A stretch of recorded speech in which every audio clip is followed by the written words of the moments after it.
Hello everyone and welcome back to the Knit Witch podcast. My name is Katie and I am the Knit Witch. That may be the last time you ever hear me say that, and we can talk about that more when we get to the admin portion at the end, but we may be going through a little bit of a rebrand. This is a knitting podcast. It's a place where I talk about all of my knitting, my spinning, sometimes my yarn dyeing, and sometimes some life stuff. So if that interests you, we're just gonna go ahead and get started. This is a pretty typical format for a knitting podcast. We're gonna start with finished objects. Today I almost said two. I do have two knitting finished objects and I have one spinning finished object. So we're just gonna dive right in. Let's go in chronological order for the knitting projects. The first thing I finished is this pair of socks for my dad. I finished these on Monday. Today is Wednesday, May 1st. I forgot to say that. Happy May Day for everyone. That means we are halfway from the spring equinox to the summer solstice, which is very exciting. Happy May Day. So these socks, like I said, knit these for my dad.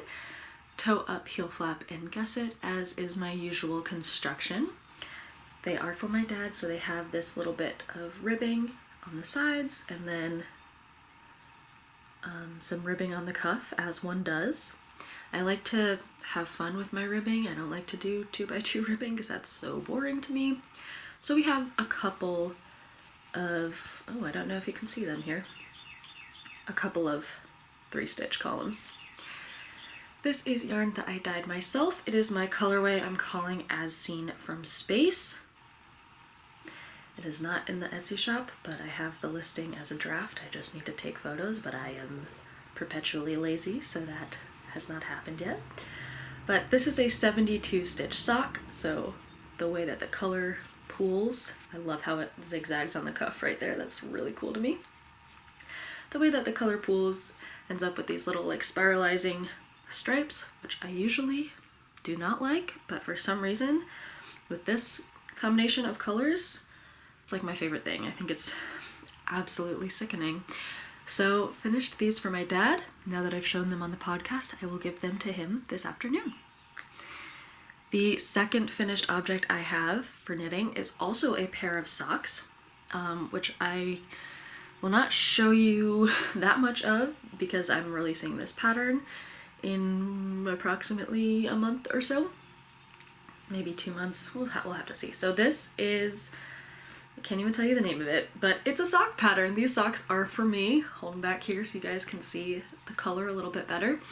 This is my colorway called Lavender Grove. It's these this is an oopsie skein, so it has a bunch of blue speckles on it. You can see that. The real skeins won't have that, but this is just a bit of an oopsie skein. There's another one, but it's for me because I love them. And again, toe up, heel flap, and gusset. It's I can show them back here maybe. It's like a cabled, fake cable, like twisted stitch sock pattern. Very, very pretty. Purple and green for Lavender Grove. Very in love with those. I haven't even worn them yet because they're gonna have to be pattern samples, so I don't want to get them all, worn. The final finished object I have for you today is a skein of yarn. I think I showed you guys this while it was still on the spindle last week. Oh my lord, it looks quite orange on camera. So this is skein of yarn. I wish I could speak. Let's look at the plies and such.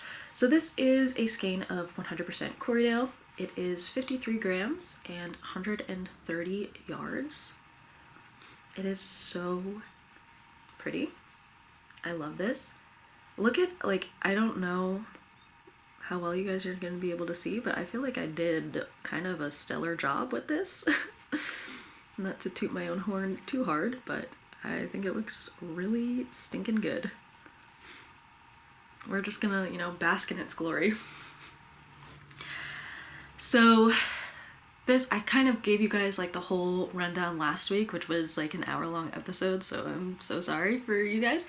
But this is from the first fiber I ever dyed back in 2018. I started spinning it in 2019.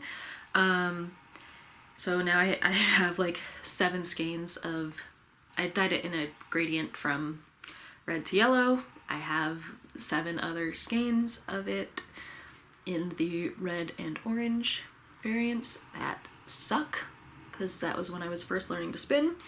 So this is my my final 53 grams of the original pound of fiber that I bought. It's like a very bittersweet goodbye now that it's done. I kind of feel empty because this project has been with me for many, many years. More than 5 years. But it's beautiful, and I'm like so scared to knit with it because I need to like do it justice. My plan for it is for it to become a hat that I can wear hiking, because you're supposed to wear like day glow colors. I feel like every season is hunting season where I live. Like it's just constant. There's like never a time where you don't have to wear a fluorescent color. So this will be a hat for hiking if yardage allows. I think it will. 130 yards. It's like some spots are a sport, some spots are a DK. I'm sure that'll be fine. She says confidently. So that's it for finished objects today, and let us move on to whips. The first one that I will grab for you guys is my PhD candidate sweater, which you saw for the first time last week. I had split for sleeves, but I was still on the colorwork portion of the body. I will hold it up and see if you guys can tell what kind of progress I have made. So it's very hard to show because it is quite large. I'm knitting the size 3 in this pattern. The pattern is PhD Candidate by Hannah Mann. It's a free colorwork sweater pattern inspired by the movie Don't Look Up, in which Jennifer Lawrence wears a colorwork sweater. Hannah Mann designed a pattern based on that. I haven't seen that movie, so I don't care about it being color accurate. Her original sample is like brown, black, and pink, and mine is gray, green, and brown, because it doesn't mean anything to me. So I finished a full sleeve. I kind of modified the colorwork charts on this sleeve. These are supposed to be 2 rows, and these are supposed to be 2 rows, but I was like, I kind of like how it looks better when it's 3. So colorwork on the sleeve, which like matches the colorwork that's on the yoke. As you can see, I have, so also last week I like ripped a significant portion of stitches off the needle, so this week I was smart and I put on some stitch stoppers. These are the kind that screw on to your interchangeable needle cords, which I need. Let's block out my face so you guys can see that. I need that security because the kind, the like rubber kind that you just put on the ends of your needles, I would rip those off too. So I dropped quite a few stitches last week, but let me try and fluff out the body in a semi-straight pattern so that you guys can see some of the color work that's on there. Let me hold it up. This is in front of my face, so I don't know if you can see it, but there's like these diamonds and crosses and checkerboards and swoopy things. That. I stopped knitting on the body because it's like I said, I'm knitting size 3 in the pattern, which is like a large / extra large, which I am not, but I wanted it to be like super duper oversized, which it is. It's quite big. But I'm very happy with it. I wanted it to be like kind of a sweatshirt vibe. The whole reason I got bored of knitting the body is because it's like, I don't know, 350 stitches and my main color is gray, so like knitting stockinette in the round over 350 stitches just like over and over, I was getting so bored, so I was like, okay, we're putting the body on hold and I have to start a sleeve because I need to do something to keep me occupied. So I actually made a modification and I decreased the sleeve stitches down to a size 2 instead of a size 3 because I was like, the size 3 sleeve is going to be gigantic on my arm, which is already, you know, not that big. So decreased down to a size 2 sleeve. It's still plenty oversized, but the cuff actually fits my wrist instead of my bicep. So that is progress on my sweater. This is the back of it. You can see there's short rows in this stripy bit of the color work, which I think is beautiful. And I feel like this is going to be such a fun sweater in like fall time, like October, because it is, I said this last time, it kind of gives off like some goth vibes with my color choices and everything. It's like a very Beetlejuicy type of sweater in my opinion. So I think that'll be really fun to wear. So that is the big whip that I have been working on. I have 3 more like knitting small whips. Let's kind of, you know, go in chronological maybe-ish order. So this may actually be smaller than the last time you guys have seen it. This is my Mussel Faker hat, which I'm gonna explain it again for the 8th time. It's my version of the Mussel Faker hat, which is a pattern by Isolde Teague. I don't like the crown shaping that she does in that pattern, so I have done different crown increases and decreases, but it's going to be the same concept as a Mussel Burra. This is single ply fingering weight swatch skein that I dyed. This is actually the inspiration for the socks, or the yarn in the socks that I made for my dad that you saw first. So, swatch skein. The reason why I think this is smaller than the last time you've seen it is because this weekend I finished doing all of the decreases for this crown and I still had like 5 grams left of my ball of yarn, which, let me pull it out in my bag of tricks. This is what it looks like now, which again, I think this is bigger than the last time you saw it. But I still had like 5 grams left after I finished the decreases, and I was like, okay, I don't know how my decreases took that little yarn, because I had previously mathed them out to take, you know, 14 grams or whatever it was, and they only took 9. And I was like, okay, so I will just rip out all my decreases and knit an additional 5 grams on the body of the hat, so that when I finish the hat, I'll have less than a gram left, hopefully. So I think I had begun the decreases last time you saw it. This is my beginning of round marker, which is on the fabric of the hat, because as you can see, this is on DPNs, and you can't really put a marker on DPNs. I mean, you can between stitches, but my beginning of round is between DPNs, so I have a like progress keeper type of thing to mark which needle my beginning of round is on. So negative progress on that, but update nonetheless. Now we have another one. I can't remember how I had this situated. My ball of yarn just ran away from me. I can't remember how I had this situated last time, if which hat was on which type of needle, but regardless, this is my pink Mussel Faker. Then I'm knitting the blue one for myself because it's back up. I'm knitting the blue one for my boyfriend because it's too big for me. This one I have significantly fewer stitches, and this will be for myself, hopefully, if it fits. But this is same deal, single ply, fingering weight, warm tone swatch skein. So pretty. There is some blue in there. That was an accident, but it looks really cool. So, oh, and the sun came out. It was supposed to rain today.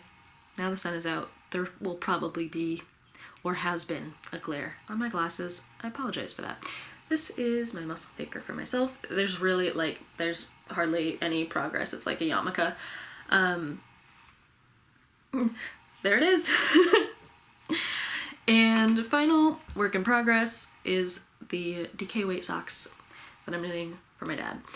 This kind of stalled out because my phone's buzzing, sorry. I was like knitting on these and then I was like, ooh, they're for my dad, so I should probably have ribbing on the leg. And then I was like, no, because this is like my sample to see how much yarn this pattern will take, because I'm writing this pattern. I'm like, this is my sample to see how much yarn this pattern will take. I can't do ribbing because that'll mess up the count. And then I'm like, oh, but if anything, it'll take more yarn and then I'll just have a bigger buffer for when people like want to knit this pattern. It'll be like a larger percentage buffer than the yarn they actually need. And I was like, no, because that will deter people from knitting it because they'll think they'll need to buy more yarn than they actually do. And then for the larger size, it won't be a one skein project. So as you can see, the wheels just prevented me from working on it. So I think I've done like 4 rows because I'm in like a decision paralysis with that. I think I'm just going to knit it straight. And okay, so the reason why I do ribbing on the legs is because my dad doesn't like shorter socks. He likes them to come like all the way up to the base of his calf muscle. So I'm like, I need ribbing on the legs to go up his leg. It won't fit otherwise, but whatever, you know, I'll make it fit. It'll stretch, it's a sock. Let's move on to the things that I'm actually excited about, shall we? So, it's spinning. In case you were wondering, okay, what should I do? So, if you watched last week, you will remember me showing an acquisition of some Cheviot sliver that I was like, I'm not gonna spin this, because if I spin this, I will not get anything else done, because all I'm gonna want to do is spin this Cheviot.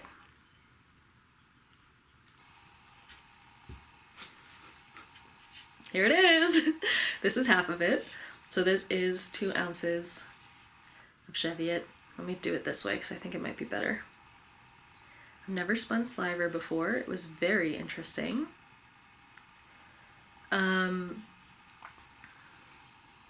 I might want to shit talk this a little bit, so let's move on. Let's circle back. This is the spin that I was supposed to be working on, and as you can see, you know, I made progress. It's not a lot. I made progress.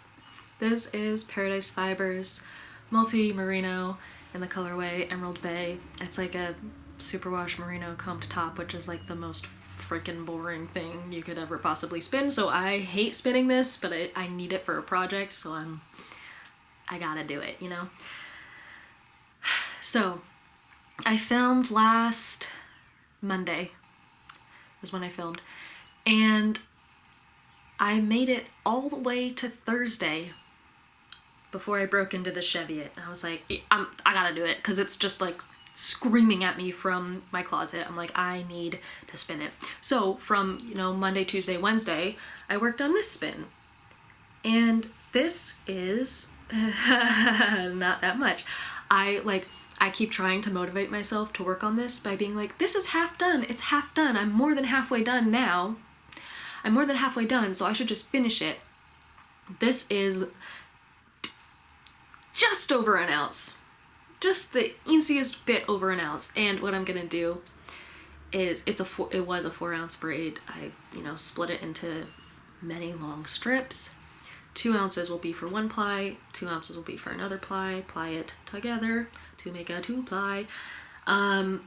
So because there is just over 1 ounce on this spindle, I'm technically just over halfway done with this 2 ounce spin that will become 1 ply of my finished yarn. So like in real people terms, I am nowhere close to halfway done, but in like broken down micro steps, yeah, I'm halfway done. I should just finish it. That's what I have to tell myself to motivate myself to spin this, because I don't want to spin it at all. I need to spin it though in order to get this spindle free so I can spin things I actually want to spin. That's my limiting factor, is I only have 2 spindles. So you know, it makes me very productive because what am I gonna do? Take it off the spindle? No, it's not done. I have to finish it first. So let's talk about the Cheviot. Like I said, I've never spun Sliver, and from what I have like researched and what I understand, my qualms with this are like normal for a Sliver product. Most of my qualms are normal. So I don't know if it is like the fault of the mill that produced the Sliver. There are so many, it looks like shortcuts, but they're just like neps from the carding process. There are so many, it literally feels like the entire braid is made out of neps. And like Cheviot is not a short staple length fiber, it's not a fine wool either. So like my thinking is, I'm like, there should be significantly fewer neps than there are. I don't know if you'll be able to see like on my yarn just how like floofy and neppy and kind of, this is my end, so don't look at that, but it's like very textured. The other problem, it's not a problem, the other factor which goes into this being very textured is that there is so much VM, which is vegetable matter, in case you're not a spinner. There is so much VM in this Sliver, which, you know, Cheviot isn't necessarily like a wool producing breed, so you can kind of, at least here in Rhode Island, I feel like most people raise Cheviot for meat, and then they're like, hey, I can make a couple extra bucks from the fleeces as well. I might as well sell them to a mill. So they're not like coated. They don't wear their little jackets to prevent hay from getting into their fleece, but there is a lot. Like, it's so bad that I can't spin it inside because then I will have to vacuum because there's so much that falls out. That's not something that the dyer can really affect, so don't think about that. Same with the neps. It's not like the dyer is gonna sit through and pick out all of the little neps that are in this fiber. So like, it's not the dyer's fault at all. It's like, it's on the mill. And it's also, you know, I feel like the neps are the mill's fault. I feel like that just is being like too rough with the wool. Correct me if I'm wrong, because I'm kind of just like going off of my own internal processes here, based off of what minimal knowledge I have about industrial roving production. But I feel like neps are like from breaks in the fiber, which would happen if you're being too rough with it when you're picking it or carding it or what have you. And then the VM is just, you know, that's whatever. I feel like I can deal with one or the other. Like, if it was a clean fleece full of neps, I'd be fine. If it was a continuous strand full of VM, I would be fine. It's the combination of the neps and the VM, because when you're spinning it and when you're drafting it, and I don't know if doing long draw would affect this at all, because I do short forward because I spin on a drop spindle, and I don't know how to do long draw with a drop spindle because I feel like it's impossible because of gravity. So I don't know if spinning long draw would affect this. I feel like it wouldn't, but anyways, when I'm drafting, the pieces of VM get like stuck in the neps, and then it makes almost like a burr of like a pokey nep in my yarn. I don't know if you guys could like visualize what I'm talking about, but like when because I pick out what I can, but I can't get every little thing, and so when I'm like spinning it, it's like, I don't know. So I feel like a lot of these textured pieces that you see here is like, it's like a nep like wrapped around a piece of hay, and I'm like, whatever, it'll come out when I wash it. I've just chosen not to care about it. It's gonna be this, my intention is to use this spin as one ply of a sock yarn that I will, you know, create and finish in the future. My other qualm with this fiber is that I bought it from someone who, they fully disclosed this, by the way, when I bought the fiber. They were like, it comes from a smoke-free, pet-friendly home. I don't know what kind of pets they have, but I am so severely allergic. I don't know what it is. I like take responsibility for this almost in a way. I do have very, very, very bad allergies. Like, it's when I was a child, I should have been the boy in the plastic bubble. That movie with Jake Gyllenhaal, that should have been me, because I'm literally just allergic to everything, especially like it's spring in New England, and I'm just like, every day I wake up and I'm like dead from how puffy and allergized I am. So like I am allergic to like cats, dogs, rabbits, horses, like animals, birds. I'm like very just allergic to everything. And I do take medicine for that, but it, you know, it can only do so much. So aside from like the VM aspect of this making me not able to spin it inside, I also can't spin it inside because of my allergies. Because if I'm in like a room with this fiber, I'm like about to sneeze right now, but if I'm in a room with this fiber, it's like a fit of allergies, which, you know, it's on me because I was like, oh, it's, you know, pet friendly. How bad could it be? You know, I hang out with people who have cats and dogs and stuff. It was so bad. This is halfway done. This is 2 ounces.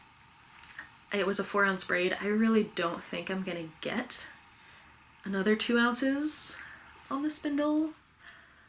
So I'm also kind of stuck with this. Like, I'm at a roadblock almost in my mind, because I'm like, do I wind this off? I'm gonna make socks with this fiber is my lofty goal. So theoretically, it would be fine to have 2 skeins of a finished product because it's 1 for each sock, right? So I'm like, I should just wind this off and this will be the first ply of my first skein, you know? But then that little like inkling of doubt in my head is like, but what if you don't have enough yardage to make socks? Then you're just gonna have 2 skeins. Who wants 2 skeins when you can have 1 skein? I'm just gonna do 2 skeins. Like, shut up. Yeah, they're gonna be, hopefully, if I can spin the other ply well, hopefully this will be DK weight socks. This is like, you know, a fingering weight single ply. And I'm assuming, oh, just found another piece of VM. I'm assuming that once this is like washed and like ploofed, it'll, yeah, I'm assuming it's gonna puff up a lot once I wash it. So I want this to be hand spun DK weight socks for myself. The second ply I'm going to dye. It's going to be, I know I just said I don't like spinning superwash merino, but that's what the second ply is going to be because that's kind of the fiber that I have. I have 2, they're not braids, I have 2 bundles of stroll roving from Knit Picks that I got on like the most insane clearance sale. They were like $1.49 each or something like that. So I was like, fine, I'll get 2 braids. Who's, you know, I'll get 2 braids, whatever. So it's, in case you don't know, Stroll is a 75-25 superwash merino nylon. So 75% superwash merino, 25% nylon. It's like Knit Picks, one of their many sock yarn bases. They have a roving form of that, which is a merino nylon roving, which I was like, ooh, that'll be interesting to spin. So I have 2 braids of that that are undyed. I can't remember if they're 4 ounces or 100 grams. Kind of suck if they're 100 grams. Well, it depends on how I spin it. So whatever. My plan is to dye that. So this is like a super pink yarn. I don't have the braid, so you'll have to go back to last episode if you want to see the braid. It's very pink. There's purple under there. I don't know if you'll be able to see that. I don't know if it's picking up on camera, but it's like pink, purple, and then you can see here, there's some like really pretty peachy tones in this. So what I want to do, because I have said many times how I feel about the color pink, I am going to dye the second ply blue with those same like peach and purple tones. Will it look clownish where the pink plies with the blue? Potentially.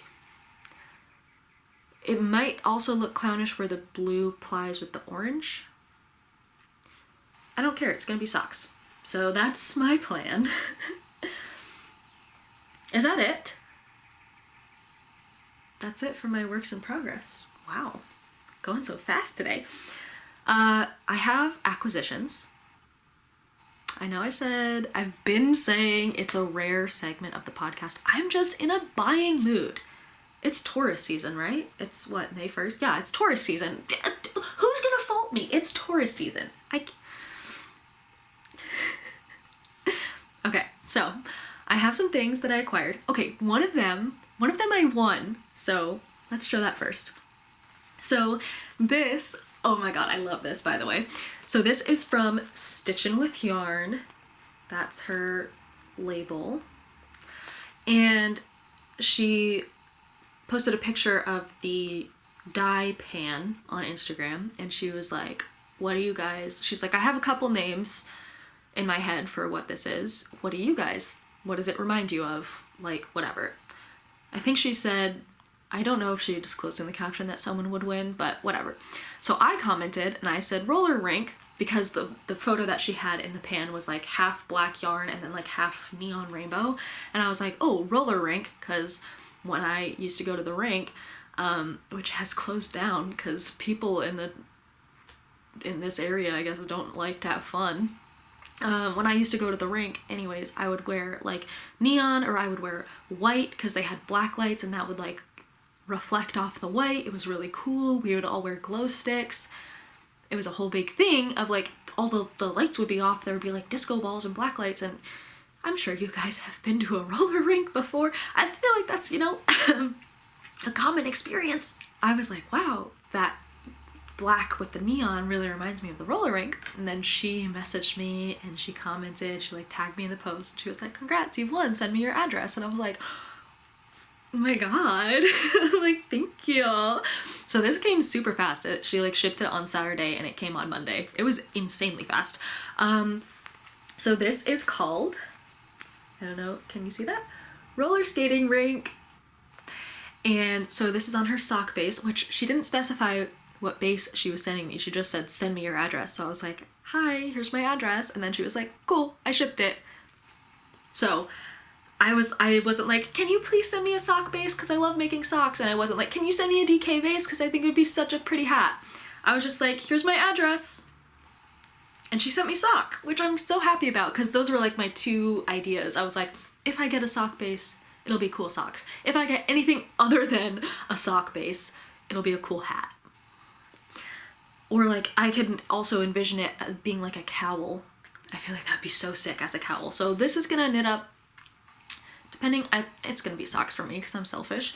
But this, I'm thinking, will knit up either micro stripes of like one stripe black and then one stripe rainbow, or it might also spiral around the foot depending on my gauge, my stitch count, all of that jazz. It'll either be micro stripes or little spirals, which regardless of how it turns out, I think it's gonna be really cool. So it's, like I said, black with all of these neon colors. I'm not gonna take off the label because I like having it labeled in my stash, but you can kind of tell with the way that it's twisted. It's like half the skein is black and half is rainbow. I can't wait to cast this on, but I had to show you guys first. Now I have some fiber acquisitions. That's kind of what I feel like acquiring at the moment. Okay, we're gonna show this one first, and I'm sorry because it is in plastic, so it's gonna be all crinkly. I will try to crinkle it as little as possible. Oh, yeah, there we go. So this is a destash. I got this braid for $15. That's so cheap. Okay, it is from Nest Fiber Club. It's on 100% Polwarth. It's from January 2022, called Heartstrings. I'm so sorry about the crinkle.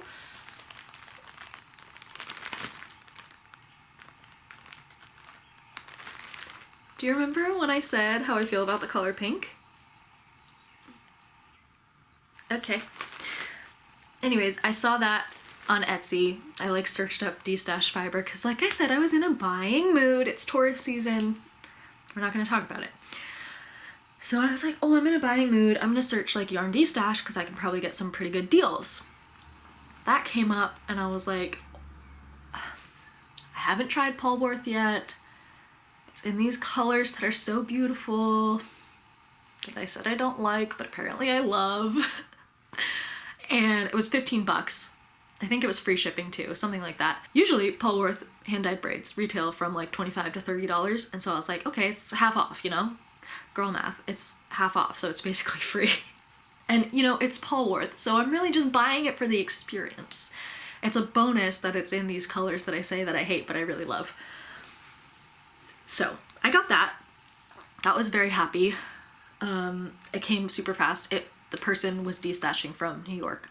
So New York to Rhode Island, it was here in like a day. Second thing, really kind of a sad story, so hold your horses. I had been, you know, eyeing this certain braid on Etsy for like actual months. I had been looking at it and I was like, I'll buy you one day when I find like a project. It was a 4-ounce braid of Targhee, which I also haven't tried, which I really want to. It was a 4-ounce braid of Targhee, and it was in these like really pretty, like really light silver gray, like lavender purple, and like light like orangey yellow, and it was all just kind of like watercolored, you know. It was beautiful, and I was like, oh, I want that so bad. I want that so bad. And it's on Targhee, which I haven't tried, but I want to try. Like, it was just like all these factors that I was like, oh, I want this fiber so bad, but I'm just gonna like look at it for months on end and not do anything about it. And then I was like, okay, fine. So, oh, also part of the sad story, which gives you context, I had found this other fiber dyer on Etsy that I was like, oh my god, they do such beautiful colors. They were having a Mother's Day sale. I put so many things in my cart, but there was one braid that I really wanted. They do like kind of oversized braids as well. So this one was like 7.4 ounces or something like that. It was like a 200 and whatever gram braid. 200, yeah, probably 200 gram braid, whatever it was. So anyways, it was like moody like blues and purples with some like really sharp pops of like turquoise and like electric violet, and it was just like gorgeous. There was like some like little like gray speckles on there to like give it depth, and I had it in my cart. I don't remember what it was on. It was either on domestic wool or Falkland, something like that.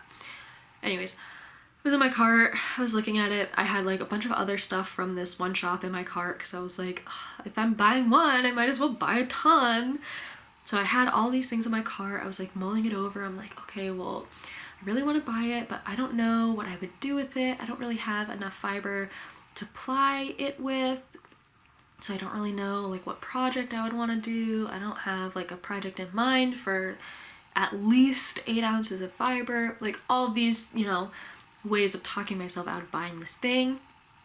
I had a bunch of other shades of pink in my cart. We're not going to talk about it. I'm staunchly against the color pink. No, I'm not. It's fine. I love all colors. But for some reason, I'm always just like, oh, I don't really care about the color pink, whatever. And then everything I buy is pink, which we'll get to in a second. So I had all these other pink braids in my cart and this one blue and purple braid. And of course, the one braid that I really wanted got sold, and it was a one of a kind. So like everything in this person's shop was a one of a kind. And so I was like, oh, I got cart jacked. Not really, like I was just thinking about it. I wasn't really gonna buy it, but anyways, I got cart jacked, and I was like, oh, they jacked the one thing that was like making me buy from the shop. I was like, well, I don't even want the pink stuff anymore because I can't get the blue and purple thing. So I emptied my cart and I was like, oh, I can't deal with it. And it was like on super sale, like 25% off for Mother's Day or something like that. And I was just like, oh, I don't even want to look at fiber anymore because the one thing I really wanted got stolen from me. I was being very dramatic. I was very upset. And so what did I do to make myself feel better? Like 2 days later, I was like, oh, I just need to look at fiber again. So again, went on Etsy. It was this braid of Targhee that I had been eyeing for so long. I was like, I am not gonna get cart jacked again. So I was like, I'm gonna just put this in my cart and I'm gonna buy it. And I was like, I have to find something to ply it with because it's these beautiful grays and lavenders and oranges, and it was like so soft and beautiful, and I was like, oh my god, it's gonna be so dreamy when it's all spun. But I need to find something to ply it with because I am like really into combo spins at the moment. So I'm like, I need to find a different type of fiber to ply it with. Which leads me to my next acquisition, which is this. Which is from, you know, this is also from Stargazer Fiber. This is the person I'm really allergic to her pets. Whatever, I'll just spin outside. It's the summertime, it's fine. But look at this, it's got the purples, it's got the oranges, it's got pink, and this is Falkland, in case you were wondering. I'm sure you were. It's got these like, here, let me hold it back so you can see the whole thing. It's got these pinks, this is called Rainbow Sherbet. Pinks and purples and oranges, some like little white patches in there that's like, it's gonna draft out to just make the most glorious pastels you've ever seen. Like this butt is like so peachy and delicious and I want to take a bite. I love this, right? It's so pretty. So pretty. And my idea was to ply it with this gray and purple and orange. Picture that. Plied with like a gray, purple, orange pastel. It's gonna be gorgeous, right? So I put this in my cart. I put that other braid from a different shop. I put the Targhee in my cart. And I was like, okay, well, I'm just gonna flip a coin because this was like 20 bucks and the Targhee was like 15, and I was like, okay, whatever, it's like, it's money, I'm gonna flip a coin. And I continued to flip this coin and it gave me the same answer every time, which was to buy the yarn, and I was, or fiber. I was like, oh, let me ask my boyfriend. So I like asked him and I was like, just say yes or no. And he was like, why? And I was like, just say yes or no. I'm asking you a question in my head and just say yes or no. And he's like, is this a test? I'm like, just say yes or no. And he was like, yes. And I was like, I can buy this fiber. Obviously, because that's, you know. So I hit checkout and like 20 minutes later, the person who had the Targhee braid messaged me and was like, hey, I'm so sorry, like that listing wasn't supposed to be up. I actually don't have any Targhee fiber. They're like, I have, they were like, they sent me another link to like a similar coloration braid, but it was on Polwarth, and I don't know why I was like, no, I want Targhee. They were like, hey, I'm so sorry, I'm like out of Targhee fiber, this listing wasn't supposed to be up, yada yada. They're like, here's a very similar braid dyed on Polwarth, I'll give it to you for the 15 bucks if you want it. And I was like, no. I was very nice. I was very nice. And I was like, oh, thank you so much. It's okay. I totally understand it. No worries. I really wanted Targhee, so I'll pass on the Polwarth. And they were like, okay, I'll just refund you. And I was like, okay, that's fine. I should have just, it was similar in color, but it wasn't exactly what I wanted, because I had already bought this. Like this was already shipped. It wasn't. It was like 20 minutes after I hit purchase. So like I actually don't think that they accept cancellations, so I couldn't have canceled this. So like this was in the forefront of my mind, and like the other braid that they suggested as a substitute, it had too much orange in it. And I was like, because the original braid I wanted was like mostly gray and purple with a little like pop of orange here and there. And I was like, ooh, the replacement braid that they sent me, I think would come out too similar to this. So this kind of hurts my heart, because I thought, you know, in my mind that it was gonna be like this one strand. I don't know how well my camera's gonna pick it up, but it's like peachy and pretty, and then a lot of it is just like this strand, which is like red plaid with yellow, and it makes me think of McDonald's. So I was like, I don't want that to happen with this. I don't want to make the same mistake. I'm like, I don't want orange to be plied with pink again because I think that's a mistake.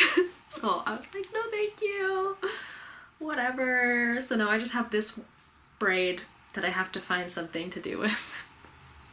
that I know what you may be thinking.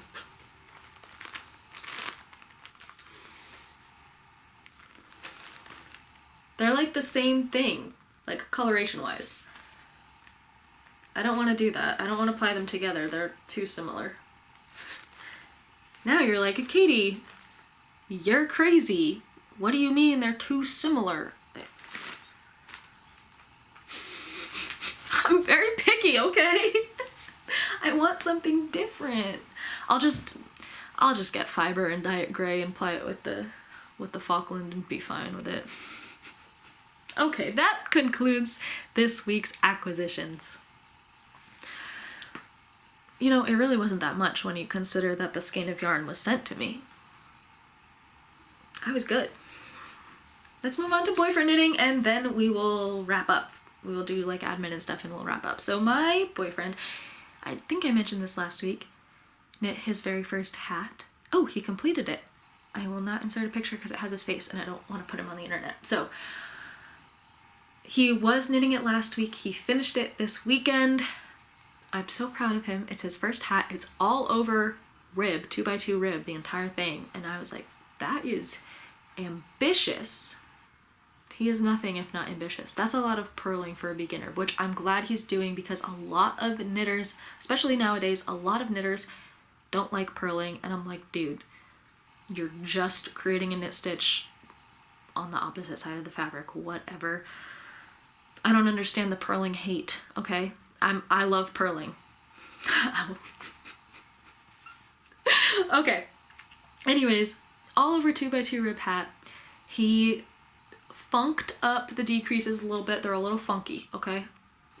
It's fine. It's his first ever hat. They look beautiful. I'm so proud of him. Hat's a little big. It's okay. Everybody has to make mistakes in order to learn. It still came out beautiful. It's still a hat. He's still gonna wear it. I love it. And he was like, I'm gonna make one for you. And I was like, okay. Let me write you a pattern to follow instead of, you know, he improvised his first ever hat. I'm like, let me write you a pattern for mine so that it actually fits my head. Because he has a fat head. It's not fat, it's large. He has a large head. I do not. So I was like, I don't want it to be way too big on me. Whatever. I'm getting too much into this. Let me just show you what he's working on now. I've teased this so many times. He's working on a shawl for his mom. It's beautiful. I dyed this yarn for him. It's a very special yarn. It's a yak silk.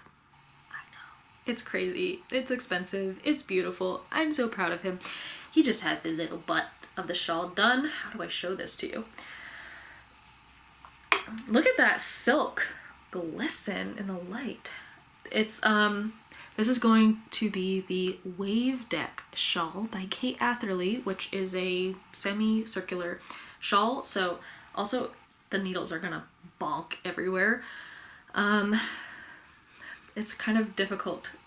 Here, that's probably good. So this is, you know, where you cast on and then it radiates out. I don't want to like show my face behind it because I feel like that's weird. But he's just got, once you block, it's lace, all over lace. So, you know, once this blocks out, it's going to be gorgeous. This is like the setup before the first lace chart. So he's just started it. And now I've got freaking VM all over this yak silk. Also, oh my gosh, hold on, I made a knot. Here's his ball of yarn. He wound this himself.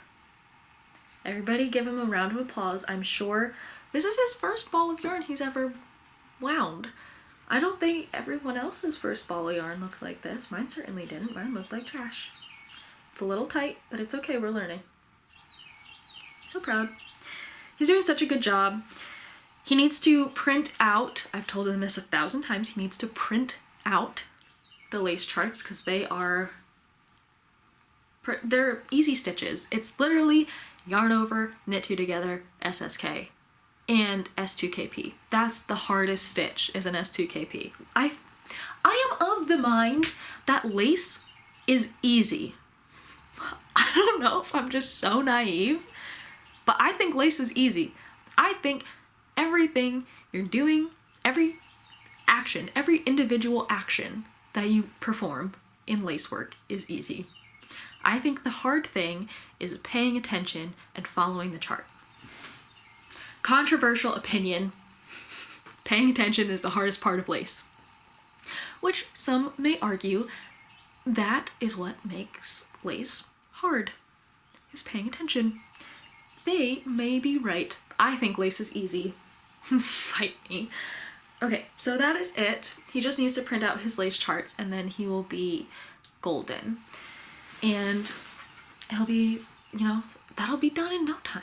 He's really worried about it. I told him not to be worried, like I just ranted about. I think lace is easy. So I told him not to be worried, but he is. Like I said, for his mom, I think it's gonna be a Christmas present. And whatever, you don't need to know. I was gonna give you like the whole Christmas present for his mom. Okay. Let's talk about admin if you stayed here this long. I wanted this episode to be a little bit shorter.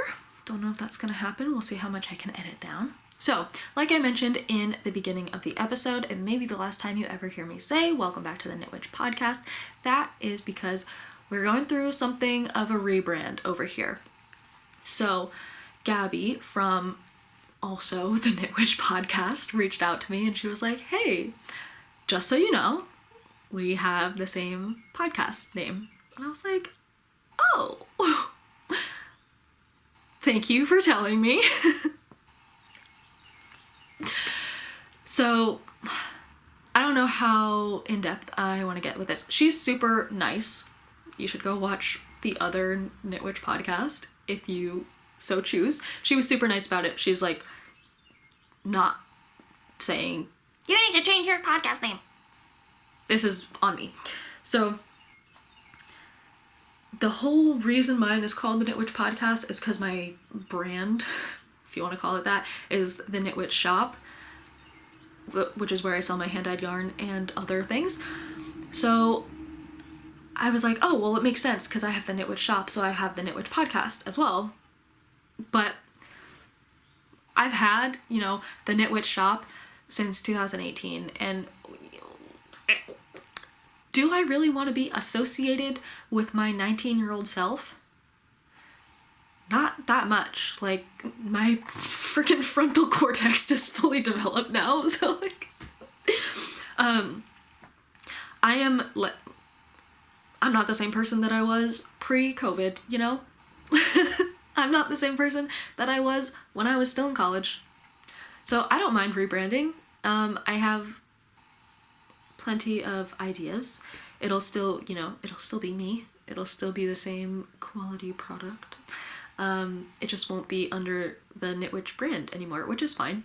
The whole reason why I called myself the Knit Witch was because when I was 10, I made my first Ravelry account at, you know, the behest of my older sister, who was like one of the OG Ravelers, and she was like, are you on Ravelry? And I was like, girl, what the heck is that? I am 10. And so she kind of explained it to me, and I made an account. I was, as I'm sure most Gen Z millennial cuspers were, I was very into Harry Potter. And so my Ravelry username reflected that. And so that's kind of where I got my Knit Witch branding, was from like, oh, well, that's just, you know, my Ravelry username. So that's my branding. So I have since changed my Ravelry username. I don't necessarily want to be associated with Harry Potter anymore because of the author, she who must not be named. So I don't really want to associate myself with that anymore, and especially like knowing in my head like that's kind of where it started. I'm like, I'm fine with moving away from the Knit Witch. I am totally cool with giving that up. Also, Gabby's podcast has been around since 2020. Mine just started last year. She has like a longer term subscriber base. I don't want to like take away from any of her SEO or anything like that. I'm just like, you can have it. I'm fine. I'll rebrand. So I will be rebranding the podcast. I will be rebranding my brand, my knitting, yarn dyeing, whatever company. Speaking of which, we may also be offering fiber. We'll have to see. We'll have to see. But I may have a little something going on behind the scenes. So, rebranding that. We're gonna have to figure out a little bit of logistics with like taxes and stuff. I don't know how that all works. We'll figure it out. So I don't know when the next time I will record. Today I was good. Like this, I think it's only been 10 days because I recorded last Monday and today is Wednesday. So it's only been whatever, 9 or 10 days. I'm doing so well. If I can keep it like that, like a 10-day between podcast time, I'm cool with that. So next time I record, we may be in the transitional period. It might still be the Knit Witch podcast. It might be new brand podcast. We will see. Speaking of the Knit Witch shop, oh gosh, itchy nose.